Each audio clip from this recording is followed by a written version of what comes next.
الحمد لله رب العالمين وبه نستعين.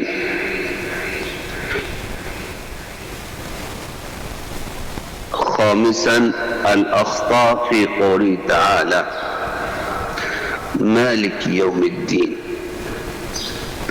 نمبر 1 تفخيم الميم والالف في مالك. لفظ مالک کی میم اور الف کو موٹی آواز سے پڑھنا. مالکی درست طریقے سے مشق کیجیے. مالکی. نمبر 2 اطالة زمن المد الطبيعي في مالک حرکتین. یعنی مالک کے بعد جو الف مدہ ہے اس کی مد طبیعی جو ہے مد اصلی اس کو زیادہ لمبا کر دینا 2 حرکتوں سے. مثلا مالکی درست طریقے سے مشق کیجیے. مالکی کہتے ہیں یہ مالکی جو روایت حفظ کے موافق ہے. دوسری قرأت کے اندر ملک بھی ہے. المبالغۃ فی ترقیق المیم والالف. یعنی میم اور الف کے اندر اس قدر ترقیق بریک میں مبالغہ کرنا کہ جیسے وہ امالہ کا دیا جاتا ہے. مالکی جھکی ہوئی آواز کے ساتھ الف کو پڑھنا. مالکی درست طریقے سے پڑھو. مالکی سیدھا آواز اوپر کی جانب جائے جھکی ہوئی نہ ہو. مالکی. عدم تحقیق کسرتئی اللام والکافی. مالک لام اور کاف کی جو زیر ہے اس کو درست طریقے سے نہ پڑھنا یا مثلا مجہور طریقے سے پڑھنا. زیر کو ہمیشہ جب پڑھا جاتا ہے مضبوطی کے ساتھ ہونٹوں کو نیچے کی جانب کھولنا ہے. مالکی. یہ نہ مالک پڑھیے. مالکی. تسکین الکاف فی مالکی. کاف کو ساکن بنا دینا. مالک یوم الدین. یہ غرض ہو مالکی یعنی ہر حرکات جو ہے حرف کی شروع میں ہو آخر میں ہو بالکل واضح ہو. المبالغۃ فی کسر الکاف. کاف کے کسرے کے اندر مبالغہ کرنا جس سے وہ یا مدہ بن جاتی ہے. مالکی یوم الدین. مالکی یوم الدین تھوڑی سے اس کو کھینچ دینا اس کسرے سے یا مدہ پیدا ہو جائے. آپ کو پتہ ہے زبر کو کھینچنے سے الف مدہ پیدا ہوتا ہے. زیر کو کھینچنے سے یا مدہ. پیش کو کھینچنے سے واو مدہ پیدا ہوتا ہے. اگر آپ نے تھوڑا سا کچاؤ پیدا کر دے زبر کے اندر مثلا با با تا تا جا یہ زبروں کے اندر یہ کھچاؤ پیدا ہو رہا ہے. اس کے اندر الف جیسی اس میں مدہ پیدا ہو رہا ہے. الف کی آواز بن رہی ہے. اس طرح بی ہی تھی ری یہ بھی گویا کہ زیروں کے اندر کھچاؤ ہے جس سے یا مدہ کا شائبہ ہو رہا ہے. پیشوں کے اندر بو تو سو گویا کہ اس طرح پڑھنے سے بھی واو مدہ کی اضافہ ہوتا ہے. پڑھنا یوں ہے با بی بو تا تی تو سا تی تو گویا کہ اس طرح ان کو بغیر کھچاؤ کے اور بغیر جھٹکا دیے پڑھنا ہے. اس طرح آگے التکلف فی اظہار الہمس فی الکاف فی مالکی. اب گویا کہ آپ نے پڑھا ہے ہمس ہوتی ہے سانس کو جاری کرنا. یہ حروف احسہ شخص سکت کے اندر ہوتا ہے ہمس. لیکن اس قدر تکلف کرنا ہمس کو اس قدر ظاہر کرنا متحرک کے اندر بھی مالکی یوم الدین ایاک نعبد مالکی نہ مالکی. ساکن کے اندر معمولی سی وہ گساہٹ ہوتی ہے مثلا اک اک اک. زور سے لگنے کے بعد کاف کا مخرج کا پتہ ہے آپ کو زبان کی جڑ اور اوپر کا تالو. زبان کی جڑ اوپر کا تالو بالمقابل کاف کے مخرج سے تھوڑا سا آگے زور سے لگانے کے بعد شدت کی وجہ سے جب وہ حصے کھلتے یعنی زبان کی جڑ اور تالو سے معمولی سے الگ ہوتی معمولی سے سانس ہوتا ہے اک اک اک. لیکن متحرک کے اندر تکلف کر کے مالکی پڑھنا یہ غلط ہے. تفخیم الیاء او الواو فی یوم یومی کے یا اور واو کو موٹی آواز میں پڑھ لینا، یوم، مالک یوم الدین، یہ غلط ہوگا۔ یہ اس وقت غلطی پیدا ہوتی ہے کہ واو کا آپ نے پڑھا ہے دونوں ہاتھوں کو ملانا، لیکن درمیان میں جو سوراخ ہوتا ہے گول کرنے کے بعد اس کا فاصلہ زیادہ نہیں ہونا چاہیے۔ اگر ہونٹے کھلے ہوں گے تو پھر یوں آواز بنے، یو یو نہیں یو یو۔ اس پڑھیے البیوت، البیوت۔ یہ تو ہونٹ گول ہوں، آگے کو بڑے ہوں، آپ کو دکھائی دے، اپنے ہونٹوں کو دیکھنا چاہیں تو دکھائی دے، تو اس طرح ہونٹوں کو گول کریں گے، پھر وہ اس کی واو جو ہے وہ درست طریقے سے ادا ہوگی، یوم الدین۔ مد واو اللین حال الوصل فی یوم، آپ نے پڑھا حروف مدہ کو ایک الف کے برابر کھینچ کر پڑھا جاتا ہے، لیکن حروف لین کو نرمی کے ساتھ بغیر کھینچے، نرمی کے ساتھ بغیر کھینچے حروف لین پڑھے جاتے ہیں۔ مثلا پڑھیے بو، تو، سو، جو، اس کو بو، تو، سو، جو کر کے نہیں پڑھنا، اور نہ یا کو بھی اسی طرح بئی، تی، پڑھیے بئی، تی، سی۔ یعنی آپ نے پڑھا ہے کہ وسط زبان بالمقابل اوپر تالوں سے وسط زبان کو اٹھانے سے یا لین یا متحرک ادا ہوتی ہے، اور اسی طرح واو لین جو ہوتی ہے یہ ہونٹوں سے ادا ہوتی ہے، ہونٹوں کو گول کرنے سے، لیکن واو مدہ اور یا مدہ کا مخرج جوف دان ہوتا ہے، اس لیے آپ نے یا کو واو کو ادا کرتے وقت اس کو ملحوظہ قسم کے مد نہیں ہونی چاہیے۔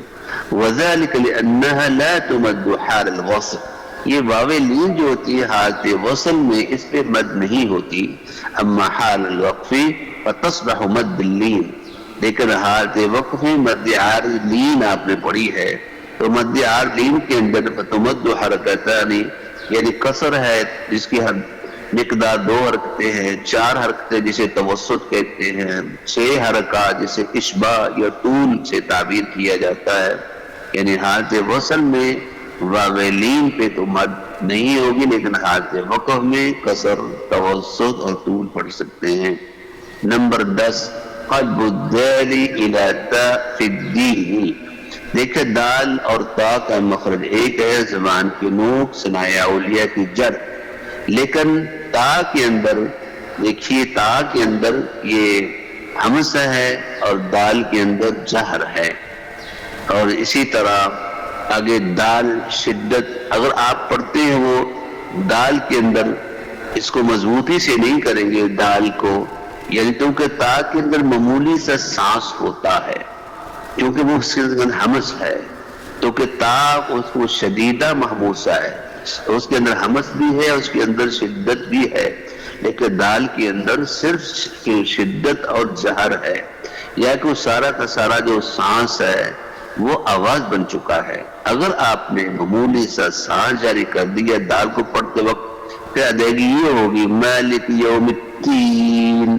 جیسے تین پڑھتے مالک یوم الدین یا مالک یوم الدین، اد مکس نہ ہوتا کی آواز، یہ اسی صورت میں ہوتی ہے جب آپ معمولی سا سانس جاری کر دیں گے دال پڑھتے وقت۔ باقی شدت تو آپ نے پڑھا ہے، یعنی زبان کی نوک ثنایا اولیہ کی جڑ اس قدر مضبوطی سے لگائیں کہ آواز جاری ہونی بند ہو جائے، تو اس لیے آپ نے اس سے 3 واضح انداز میں دال کو پڑھنا۔ عدم تشدید الدال فی الدین، یعنی مشدد حرف جو ہوتا ہے وہ 2 حرفوں کے برابر دے لگانی پڑتی ہے۔ مالک یوم الدین، اگر پڑھتے مالک یوم الدین، مالک یوم الدین، بالدین، بالدین پڑھیے الدین۔ اتیان بغنۃ فی حرف الیاء المدیہ، یعنی آپ نے یا مدہ جو ہے غنی کی آواز کے ساتھ مکس کر لیں، مالک یوم الدین، الدین، دین الدین، ناک پکڑا ہو تو آپ کی آواز صاف نکلے، اگر ناک جاری میں آواز جاری ہوگی تو بھی صحیح طرح وہ یا ادا نہیں ہوگی. ادی ادی یہ آواز نہیں ہونی چاہیے. عدم اظہار حرف النون بعد یا المدیہ، الدین کے بعد جو یا مدے کے بعد نون ہے اس کو ظاہر نہ کرنا. یہ اکثر آتی ہے، آخروں کو بالکل چھوڑ دے. مالک یوم الدین، مالک یوم الدین، میں نون کی آواز ہی نہ پیدا کرنا. تو گویا کہ اس نے ایک حرف کم کر دیا ہے. وہ سنائیں الدین رہ جاتا ہے، الدین نہیں ہوتا. قلقلۃ حرف النون عند الوقف علیہا، الدین کا وقف کرتے وقت نون میں قلقلہ پیدا کر دینا. مالک یوم الدین، مالک یوم الدین، یہ غلط ہوگا. اس طرح المبالغۃ فی نطق حرف النون عند الوقف علیہ، یعنی الدین کے جو نون ہے اس کی ادائیگی میں وہ مبالغہ کر لینا. یعنی گویا کہ مبالغہ کرنے سے یہ کہ وہ دیر لگائی اگر آپ نے وہ نہ کر لیا، گویا کہ آپ نے نون ساکن کو آپ نے مشدد بنا دیا ہے. مالک یوم الدین، مالک یوم الدین. غنہ ایک آنی ہوتا ہے، زمانی ہوتا ہے. آنی تھوڑا سا غنہ، معمولی سی آواز، ناک میں لمحہ بھر کے لیے جو آواز جاتی ہے اس کو غنہ آنی کہتے ہیں. صرف مال الدین، جیسے ان پڑھیے، ان، ان، ان، الدین، اس کو یوں نہیں کرنا. الدین یہ ہے مبالغہ، گویا کہ شاید مشدد والا حرف ہے. سادسا، چھٹا یہ چھٹی ہے الاخطاء فی قوله تعالی ایاک نعبد و ایاک نستعین. سب سے پہلی ہے عدم تحقیق کثرت الہمز فی ایاک فیقرأ محذوفة او مسحلا. یا تو پڑھتے وقت پہلے حمزے کی آواز ہی نہ پیدا کرنی، ظاہر ہی نہ کرنا. سننے والا یوں محسوس ہوگا جیسے یا ہی شکر کیا ہے کہ ایاک، ایاک نعبد، ایاک، حمزہ سرائی نہ دے، ختم ہی کر دے. تو یا حمزہ کو جب پڑھے تو وہ تسہیل والا یعنی نرم پڑھ لے. ایاک نعبد، ایاک نعبد، ایاک نہ ایا، ا ای او پڑھیے، ا ای او. اس کو ہاں ای او کر کے نہیں پڑھنا. حمزہ جب بھی پڑھے تحقیق کے ساتھ پڑھے. ایاک، عدم تحقیق تشدید لیاء فی ایاک وهذا مما یغیر المعنی. تو یا پہ اگر آپ نے تشدید نہ پڑھی تو بہت غلط معنی بن جاتا ہے. اب ایاک نہ پڑھیے، ایاک، ایاک پڑھیے. ہاں اس لیے جو عام طور پہ پڑھتے اس کو ایاک، آپ کو پتا ہے یہاں یا متحرک ہے اور اس کا مخرج ہے وہ یہ حروف شجریہ میں سے ہے، چونکہ وسط زبان تالو کی طرف اٹھانا ہے. اکثر پڑھتے وقت یا کو یوں پڑھتے ایاک، ایاک، یہ غلط ہے. یہ ای یا مدہ بن گئی ہے کیونکہ آپ نے وسط زبان کو اوپر نہیں اٹھایا. تو یا یوں کر لیتے وہ اس طرح کہ اس کو تشدید کے بغیر پڑھیں. ایاک پڑھنا ہے، ایاک پڑھیے، ایاک، ایاک. اس کے بعد بند بھی نہیں کرنی. آگے شاید وہ غلطی کو بتا دیں گے. زور سے بند، ایجاک، ایجاک، چونکہ شد ایسے زور سے وسط زبان کو تالو سے لگانے کہ آواز جو جاری ہوتی ہے وہ بند ہو جائے، وہ بھی غلط ہوتا ہے. بلکہ نرمی رہتی ہے صرف رخوت کی وجہ سے آواز جاری رہتی ہے. وسط زبان تالو سے زور سے نہیں لگانا جس طرح حرف جی میں لگایا جاتا ہے. اج، اس کو اج، اس کو اج، ایا، ایا، ایاک. یہ اکثر لوگ اس میں غلطی کر توجہ رکھنی ہے اس پہ. یہ مبالغہ کر کے اس کو مبالغہ نہیں کرنا کہ اس سے یائی مدہ پیدا ہو جائے.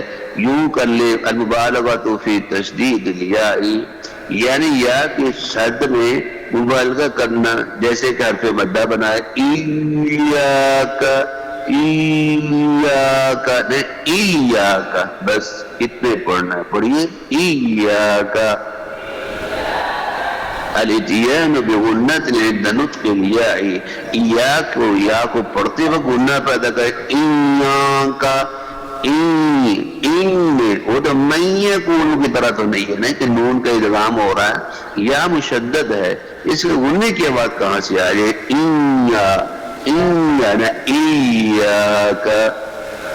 پڑھیے عدم تحقیق الالف فی ایاک فتصبح کأنها ممالا، الف کو درست طریقے سے نہ پڑھنا، اس کی جھکی آواز بنا لینا، ایاک نعبد، ایاک یعنی الف کو صحیح طریقے سے نہ پڑھنا، ایاک آواز کا رخ اوپر کی جانو، ایاک پڑھیے التکلف فی اظہار الہمس فی الکاف فی ایاک، کاف کے اندر جو صفت ہمس ہے اس کو ادا کرتے وقت اس کو ظاہر کرنے میں تکلف کرنا، یعنی ایاک نعبد، ایاک ایاک جیسے مالکی نہ کھا کھی کھو کر کے جیسے ہوتا ہے ایسے نہیں کرنا، اس سے بچنا ہے۔ آج یہ عربوں کے اندر بہت اب مسئلہ بہت زیادہ بعض مشاہد کر لیتے پڑھنے والے، بلکہ استاد رحمت اللہ علیہ تھے، اللہ تعالیٰ جنت فردوس عطا فرمائے، وہ زبردستی نکلواتے کہتے پڑھ ایاک نعبد و ایاک نستعین، تو میں نے کہا شیخ وہ کاف میں متحرک کے اندر بھی ایسے ہوگا، باہر صورت اللہ تعالیٰ انہیں جنت فردوس عطا فرمائے، کلیے کے اندر ایک استاد تھے وہ زبردستی حصہ نکلواتے تھے کھا کے اندر۔ اسی طرح ہے النطق بالقاف قریبۃ من القاف، آپ نے پڑھا ہے کاف کا مخرج، قاف کا مخرج کوے کے متصل تالو زبان کے، بلکہ کوے کے یہ تالو کے دو حصے ہوتے ہیں، ایک ہوتا ہے نرم ایک ہوتا ہے سخت، کبھی چیک کیا ہے بیٹا کوے کے متصل جو تالو ہوتا ہے وہ نرم سا ہوتا ہے، تھوڑا سا آگے لے آئیں گے وہ سخت ہوتا ہے، قاف کا مخرج زبان کی جڑ جو لگتی ہے وہ اس نرم تارو سے لگتی ہے، قا پڑھیے قا پڑھیے، لیکن کاف کا تھوڑا سا آگے کا یعنی وہ نرم بھی تالو ہوتا ہے اور سخت بھی ہوتا ہے، درمیان میں زبان کی جڑ جا کے لگتی ہے، کا یہ اس کی آواز، لیکن ایسے نہیں کرنا کہ آپ نے جو کاف کو ادا کرتے ہیں وہ کاف کے قریب پہلے ایاک نعبد ایاک، تو گویا کہ کاف کی تفخیم اس کے اندر وہ مکس ہو جائے، ایاک نہ ایاک، اور یہ ایاک، اس کو زبان کو پیچھے دبا لینا، ایاک، یہ غلط ہو جائے گا۔ کسر الکاف فی ایاک، ایاک نعبد، یا ہم تو جلدی سے کو پڑھ لیتے ہیں توجہ نہ رکھ رہے، یہ بہت غلط معنی اس سے پیدا ہوتے ہیں۔ پھر نمبر 9 اشباع الفتحۃ فی کاف ایاک، گویا کہ آپ نے جو زبر ہے بڑا زبر جو ہے اس کو تھوڑا سا کھینچ دینا، اس زبر کو اس سے پھر جائے الف مدہ پیدا ہوتا ہے، ایاک نعبد ایاک نعبد نہیں ایاک نعبد ایاک نعبد، اور یہ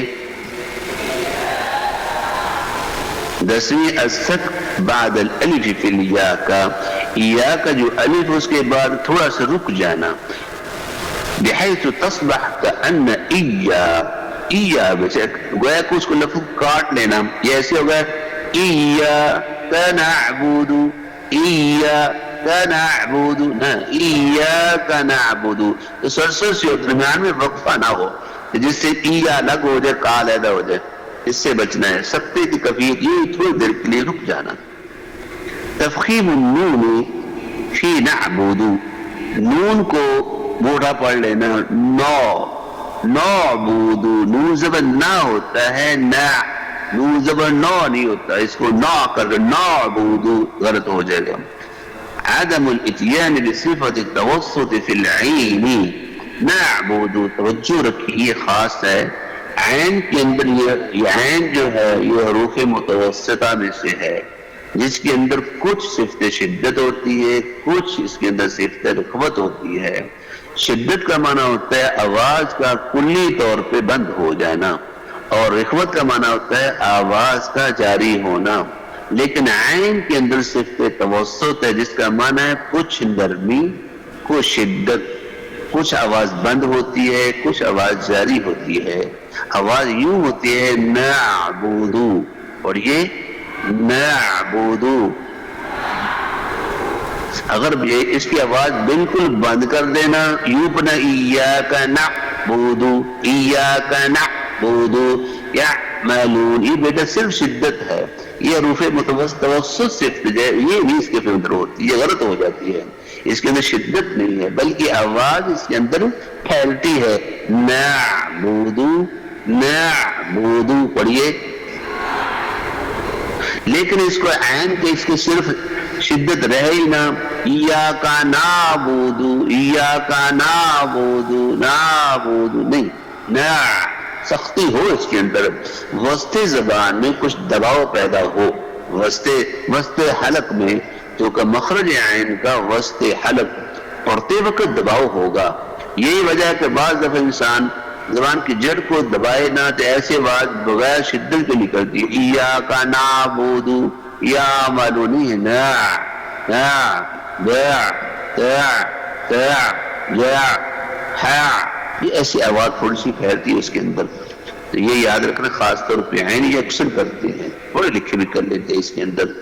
تو بات یہ چل رہی تھی کہ عین کو اس کے اندر صفت توسط کا لحاظ رکھنا ہے، یعنی کچھ اس میں اندر آواز جاری ہونی چاہیے، قلقلۃ حرف العین فی نعبد، یعنی عین کے اندر قلقلہ پیدا نہیں کر لینا، وہ اسی وقت ہوگا جب صرف شدت کا لحاظ رکھا جائے گا۔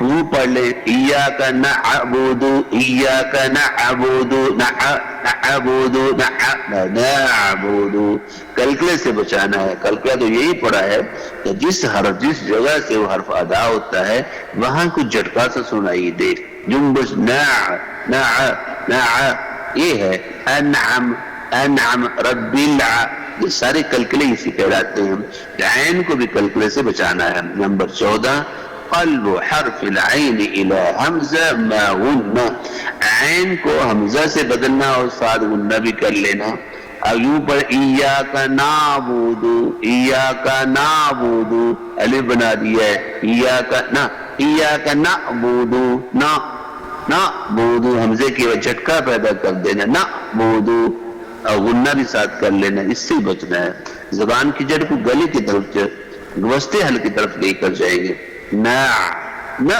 نہیں کہیں گے، نا ایاک نعبد پڑھیے،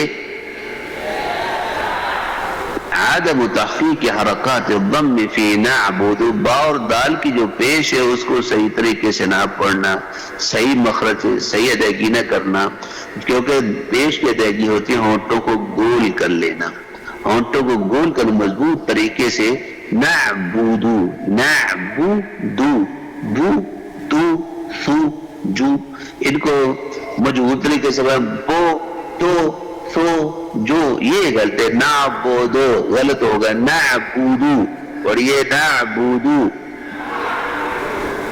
کسر الدال فی نعبد ایاک نعبد و ایاک نعبد، جیسے نعبدی پڑھ لینا، یہ غلط ہوگا، کسرت الاصل میں یہ بات جو عربی لوگ ہوتے ہیں نا وہ عام طور پہ یمنی، یہ عام بدو جسم دیہاتی جو لوگ ہوتے ہیں اس طرح کی غلطیاں عام طور پہ کر لیتے ہوتے ہیں، ہمارے یہاں تو جس کو ناظری کی پہچان نہ ہو وہ غلطی زبر پیش کرتے، ان کی ادائیگی لہجہ ہی ایسے انداز سے کر لیتے ہیں جس کی وجہ سے وہ پیش سے زیر ساتھ بنا لیتے ہیں، وہ المبالغۃ فی ضم حرف الدال فی نعبد، کہتے ہیں اس قدر اس کے اندر مبالغہ کرنا پیش کی ادائیگی کے اندر جس کے ساتھ واو مدہ ہی بن جائے، نعبد نعبد نعبد، یعنی تھوڑا سا کھچاؤ پیدا ہوگا پیش کے اندر تو وہ واو مدہ پیدا ہوئی، اس سے بدلنا ہے، جب اس کو درست طریقے سے پڑھنا ہے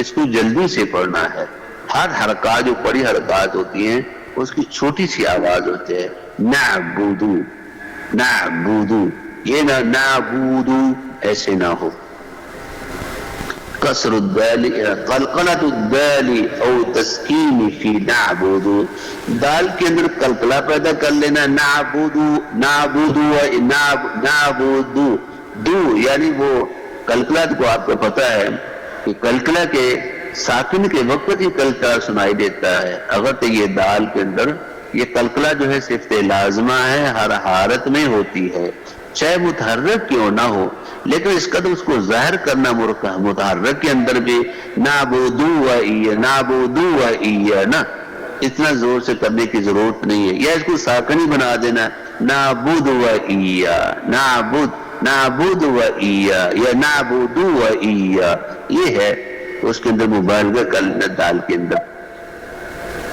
تفخیم النون او السین او التاء فی نستعین، نستعین کے اندر جو نون سین اور تا کو موٹی آواز سے پڑھنا، نستعین یا نوستا، یہ سین کو سوا سے مکس کر لینا، یہ تا کو تا بنا دے نستعین یا نستعین نو۔ پیش کو اب ہونٹ کھلے رہیں گے، اگر ہونٹ کھلے رہے تو پھر نون کی آواز موٹی ہو جاتی ہے، جیسے نستعینو، نستعینو نہیں نستعینو، اور یہ نستعینو۔ اگر آپ کے ہونٹ گول ہو کے آگے کو بڑھا لیے مضبوطی سے، تو جتنی بھی غلطیاں ہوتی ہیں پیشوں کے اندر، یہ مجہول بننے کی، یا زیروں کو مضبوط طریقے سے آپ نے جب نیچے کی جانب کھولا یا ہونٹوں کو مضبوطی سے، تو پھر آپ زیر مجہول سے بچ جائیں گے۔ بی تی تھی، بی تی تھی، بی تی تھی، بوتوسو، اور یہ بوتوسو، ربوعو، سدوسو۔ اس طرح پیش کو آپ نے قاری قاعدہ اگر پڑھا ہے تو اس کے اندر یہ ساری مثالیں اس طرح موجود ہیں۔ عدم بیان الہمس فی حرف السین نستعین، اب سین کے اندر بھی صرف ہمس ہے، یہ توجہ رکھیں، ہمس کا مطلب سانس کو جاری کرنا، سانس کو جاری کرنا، لیکن اگر آپ سین کو بغیر سانس جاری کیے پڑھتے نستعین، نستعین، آپ روک لیتے ہیں سانس کو، گویا کہ اس نے پھر صرف ہمس کا لحاظ نہیں رکھا، اس کو اسی طرح نس نس ایس آواز اس طرح سیٹی والی پیدا ہو پڑیے نستعین، اشباع الفتحة فی تاء نستعین، تا کے اندر اشباع کر لیں، اس کو کھینچ لینا، گویا کہ جیسے کہ آواز یوں نستعین، ایاک نعبد و ایاک نستعین، یہ پڑھ لینا، یہ غلط ہوگا۔ قلب حرف العین الى حمزہ، عین کو حمزہ بنا دینا، نستعین، یہ غلط ہوگا۔ آپ نے زبان کی جڑ کو گلے کی طرف دبا کر عین کو واضح ادا کرنا ہے، نستعین، نستعین، عین، پڑھیے کیسے؟ قلقلۃ حرف النون عند الوقف علیہا، نون کو وقف کرتے وقت قلقلہ بنا، نستعین، نستعین، نہ یہ نہیں کہا، نستعین۔ عدم اظہار حرف النون بعد الیا، یا مدہ کے بعد نون کو ظاہر نہ کرنا، اس کا تلفظ چھوڑ دینا، جیسے کہ اس کا تلفظ یوں بن جائے نستعین، نستعین یا نستعین، نون پڑھنا۔ المبالغۃ فی نطق حرف النون عند الوقف، یا مبالغہ کر کے اس کے اندر اس کو نون مشدد ہی بنا دینا، نستعین، نستعین، یہ بھی ایک طریقہ غلط ہوگا۔ آگے ہے سابعاً اہدنا الصراط المستقیم، غلطی کیا ہوتی ہیں؟ تفخیم حمزۃ الوصل فی اہدنا، زیر کو مضبوط طریقے سے نہ پڑھنا، یہ سورہ جو الف ہے، الحمزہ وصلی جو ہے، اس کو اے کر کے پڑھنا، ای، اہدی بریک آواز ہوتی ہے، موٹی نہیں ہوتی ہے، مجہول ہوگی وہ موٹی ہوتی ہے، بدی سی آواز ہوتی ہے، ہم اہدے، اے نہ ہو، ای، اہدی پڑھیے،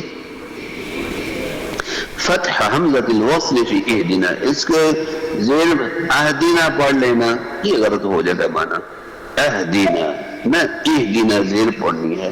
قلب الہاء الى حمزہ اور ہا فی اہدنا، یعنی ہا جو اہدنا میں ہے اس کو حمزہ سے بدل دینا یا ہا سے بدل دینا۔ آپ کو پتا ہے حمزہ اور ہا کا مخرج ایک ہے، حمزہ کے اندر صرف جہر ہے، اور ہا کے اندر صرف ہمس ہے، ہمس کا معنی ہے سانس جاری کرنا۔ اگر آپ نے سانس جاری نہ کیا اور اسی طرح حمزہ کے اندر صرف شدت ہے، ہا کے اندر صرف رخوت ہے، سانس بھی جاری، واد بھی جاری، اگر آپ نے آواز بند کر لی اور بلند کر لی وہ حمزہ ہی بنے گا نا، اہدنا اہدنا نہ اہدنا اہدنا، اور یہ اہدنا، اور اس کو ہا سے بھی بدلنا،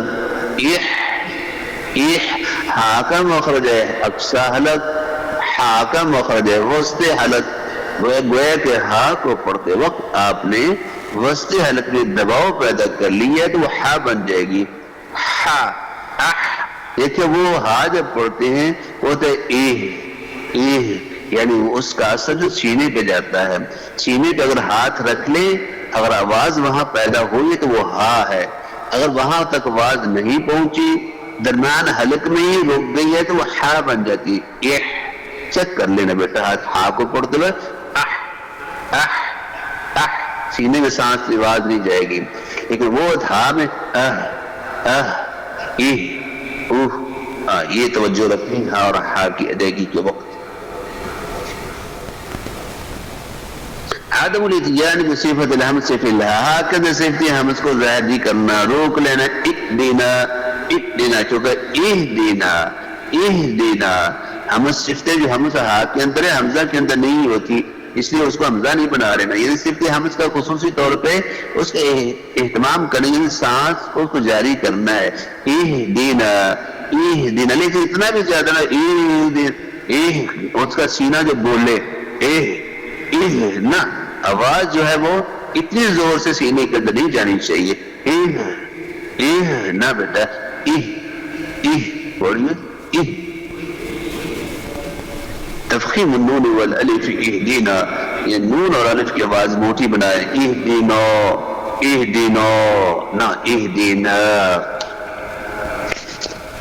قلب الصاد الى سین فی الصراط، سین اور صاد کا آپ کو پتہ مخرج ایک ہے، مخرج عام قول سدید کے اندر یہاں بعض کتابوں میں ہوتا ہے زبان کی نوک ثنایا علیہ و سفلا کے اندرونی کنارے، لیکن یاد رکھنا ہے ادا کرنا ہے زبان کی نوک ثنایا سفلا سے لگائیں گے آپ، لیکن ثنایا علیہ جو ہے وہ ثنایا سفلا کے قریب آ جائیں گے، لیکن سین کو ادا کرتے وقت زبان کی جڑ کو سنبھالنا ہے، کہیں ایسے اٹھا نہیں لینا ورنہ سین سے صاد بن جائے گا، یا اگر آپ نے نہ اٹھایا یہاں پہ سین بن جاتی ہے، اہدنا الصراط نہیں پڑھنا اہدنا الصراط، اور یہاں ہماری روایت کے اندر یہ صاد ہے، اگرچہ بعض دوسری روایات کے اندر اس کو سین کے ساتھ بھی پڑھا جا سکتا ہے، انشاءاللہ آپ آئندہ سال اللہ کی توفیق سے وہ بھی پڑھ لیں گے۔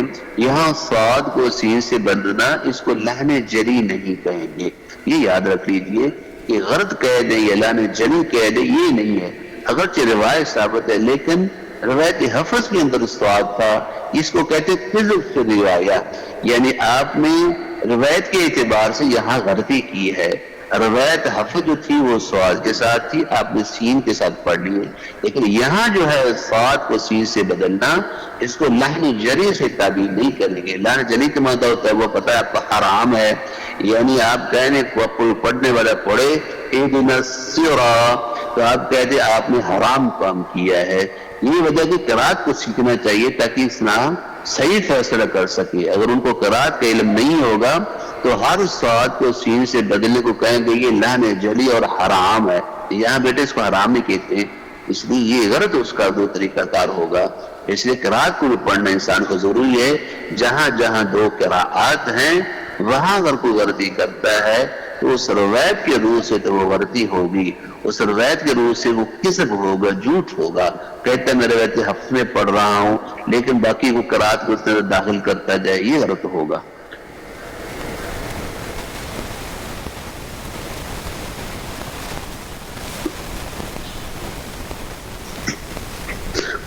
نمبر 8 المبالغۃ فی تخفیف الصاد فی الصراط، کہتے ہیں صاد کی تخفیف میں مبالغہ کرنا، دیکھو آپ نے مراتب تفخیم پڑھے ہیں، اکثر غلطی کرتے ہیں، موٹا تو کر لیتے ہیں تو مراتب میں غلطی کر لیتے ہیں، اہل جو آپ معاشرہ مجورین ہیں آپ نے پڑھ لی ہے، بائی میں تو غلطی ہوتی ہے، چلو وہ موٹے حرف کو موٹا کر لو، زبر ہو، زیر ہو، پیش ہو، لیکن دوسرے سال کے اندر فرق ہونا چاہیے، قرات والوں کا اور فرق ہونا چاہیے. انہوں نے مراتب ذکر کیے ہیں. زبر کے بعد الف ہو، صا، زبر کے بعد الف نہ اس سے کم موٹا تھا صا، اگر پیش ہو اس سے کم موٹا سو، زیر ہو تو پھر اس سے کم سی. اب اہدنا الصراط، اہدنا الصراط، یہ مبالغہ تفہیم کے اندر. یہاں تو چوتھا درجہ تھا تفہیم کا، یعنی معمولی سا حرف موٹا ہوتا ہے زیر کی صورت میں، اس کو زبر کی طرح موٹا سوئی، کوئی، وہی، وہی نہ بیٹا، یہ تو غلط ہوتا ہے. یہ اس اعتبار سے وہ غلط ہوگا. معارض جیسے اس کے ہر حرف میں مراتب ہوتے ہیں، بعض حرف میں زیادہ موٹا، بعض حرف میں کم موٹا، اس لیے ان چیزوں کا بھی خیال رکھنا ہے. مراتب کو اچھی طرح یاد کر لینے ہیں، کہاں زیادہ موٹا ہوتا ہے، اس سے کم کم کم موٹا ہوتا ہے. پھر زیر والے کا مرتبہ کا یہ چوتھا مرتبہ ہے. المبالغہ اشباع کثرت الصاد، صاد کی زیر کے اندر اس کو کھچاؤ پیدا کر لینا، زیر کو لمبا کر دینا، اس سے یائی مدہ پیدا ہو جائے. اب اہدنا الصراط المستقیم، اہدنا الصراط، یہ غلط ہوگا. ترقیق الراء فی الصراط، را زبر والی ہے، یہ تو کسی کے نزدیک میں بریک نہیں ہے. یہ حتیٰ کہ ورف جو را کو زبر والی را سے پہلے زیر آ جائے تو وہ اس کو مدل کرتے ہیں، لیکن بعد میں اب یہاں ورش کے لیے بھی اس کو بریک نہیں کیا گیا. یہ نہیں کرنا اہدنا الصراط، اہدنا الصراط، نہ اہدنا الصراط، الصراط پڑھیے، الصراط. قلب الطاء الى تاء في الصراط، طا کو تا سے بدل دینا. آپ کو پتہ ہے تا کا مخرج ایک ہے، زبان کی نوک سنایا اولیاء کی جڑ. فرق صرف یہ ہے کہ وہ تا موٹی ہوتی ہے، تا باریک ہوتی ہے. تا کے اندر صفت استعلاء، صفت اطباق ہے، جبکہ دونوں کے اندر صفت جہر اور دونوں کے اندر صفت یہ شدت ہے، اور دونوں کے اندر صفت اطلاق ہے. فرق کیا ہے؟ صرف طا کے اندر صفت اطباق، صفت استعلاء. اب گویا کہ یہ صفت استعلاء اور صفت اطباق یہ صفت لازمہ ممیزہ ہے. اگر آپ نے پڑھا ہے یہ ایک صفت لازمہ ممیزہ بھی، صفت لازمہ کو لازمہ بھی کہتے ہیں، ممیزہ بھی کہتے ہیں. ہر لازمہ ممیزہ نہیں ہوتی اور ہر ممیزہ لازمہ ہوتی ہے. لازمہ کا معنی یہ ہوتا ہے کہ وہ حرف کے اندر صفت لازمہ ہے، ہر وقت پائی جاتی ہے، زبر ہو، زیر ہو، پیش ہو، ساکن ہو، ہر حالت میں اس کے اندر وہ پائی جاتی ہے. ممیزہ صفات لازمہ وہ ہوتی ہیں جو متحد المخرج اور حروف کو ایک دوسرے سے ممتاز کرتی ہیں، وہ صفت ممیزہ ہوتی ہے. یعنی اس نے تا کو تا سے جدا کر لیا ہے، ممیز کر لیا ہے، اس کا امتیاز کر لیا ہے، تا کو تا سے اس کو جدا کر لیا ہے.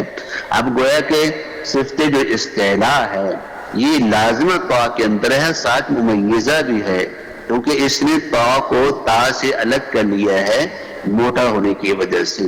اور اسی طرح صفت اطباق یہ بھی صفت لازمہ ممیزہ ہے تا کے اندر، جیسے تا سے اس کو الگ کر دیا ہے، وسط زبان تعلق سے لپٹ گیا ہے.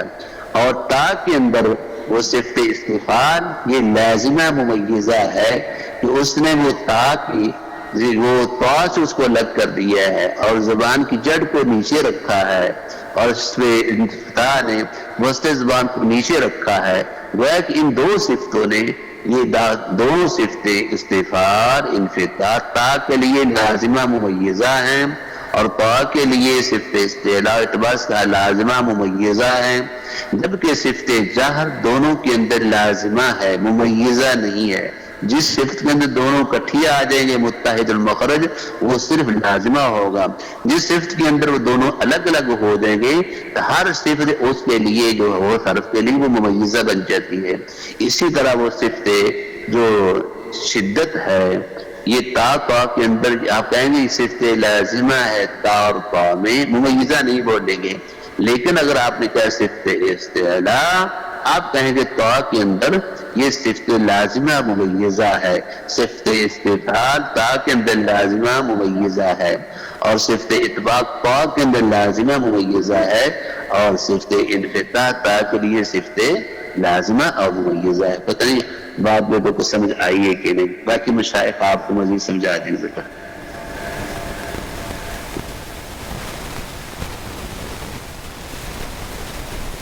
قلب التائی 15 تھا، قلب التائی دا طا، یہاں تک پہنچے تھے کچھ؟ جی نمبر 16 خرط القاف بکاف او غین، یعنی خلط کیسی ہوگا؟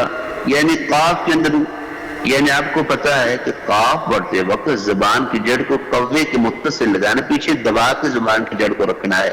اگر آپ نے ایسے ڈھیلے ڈالا پڑھ لیا، زبان کی جڑ پہ آپ نے زور دیا ہی نہیں ہے، وہ آدمی کو چلا گیا قاف کے مخرج میں، پھر آپ یہ لفظ ہوگا المستقیم، المستقیم نہیں، المستقیم، زبان کی جڑ کو پیچھے دبائیے تھوڑا سا تاکہ وہ قوے کے متصل جا کر لگے۔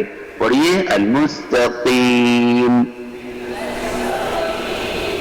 عدم اظہار حلف میم بعد یا مدہ کے بعد میم کو ظاہر ہی نہ کرنا، اس کا تلفظ یوں بن جائے المستقی، المستقی، المستقی، یہ نہیں، یہاں غلطی سے لکھا فلے نستعی لکھا ہوا، یہ ہے المستقی، ہاں المستقیم کرنا ہے۔ یا کے بعد میم کو قاف کے بعد، یہ قاف یا کے بعد یہ میم کو، اس سے پہلے وہ قاف ہے، عین نہیں، نستعین میں تھا نستعی، ایک المستقی اس کا تلفظ بن جائے، یا مبالغہ کر لینا میم کے پڑھتے وقت وقف میں اس کو مشدد بنا دینا، غنہ کر لینا، المستقیم، المستقیم۔ یہ تھی بیٹا، اللہ تعالیٰ توفیق عطا فرمائے، عمل کی توفیق عطا فرمائے۔ اس طرح کی سورہ فاتحہ اتنی مبارک سورت ہے جو نماز کا رکن ہے، نمازی کے لیے، نفلی ہو، وہ نفلی ہو، فرض ہو، اکیلا ہو، کہتے ہمارا تو یہ ہر وقت جب پڑھنے اس قسم کی غلطی پیدا ہوں، اور خاطر پڑھاتے وقت بھی ایسی توجہ نہ رہنی، کسی کو غلط سکھا دینا، ایسی توجہ نہ کرنی، وہ جس چیز کو غلط طریقے سے بتایا وہ اس نے اس کو غلط طریقے بتانا سے وہ تو گنہگار ہوا یہ بیچارہ، ساتھ وہ پڑھانے والا بھی گنہگار ہوتا ہے۔ اس لیے عزم کر لیجیے سب کہ ہم نے انشاءاللہ جب بھی موقع ملے گا ہم نے سورہ فاتحہ کو کم از کم جو ہر ایک کو چھوٹا ہو بڑا ہو اس کی محنت اس کی دور کرانی ہے، تاکہ وہ جو فرض جو رکن ہے نماز کا وہ آپ جب تک دیر تک وہ صحیح ادا کرتا جائے گا آپ کو اس کا دل و ثواب ہوگا۔ اللہ تعالیٰ عمل کی توفیق دے۔ نفع اللہ بکم واجر خیر علی علیکم وآخر دعوانا الحمدللہ رب العالمین۔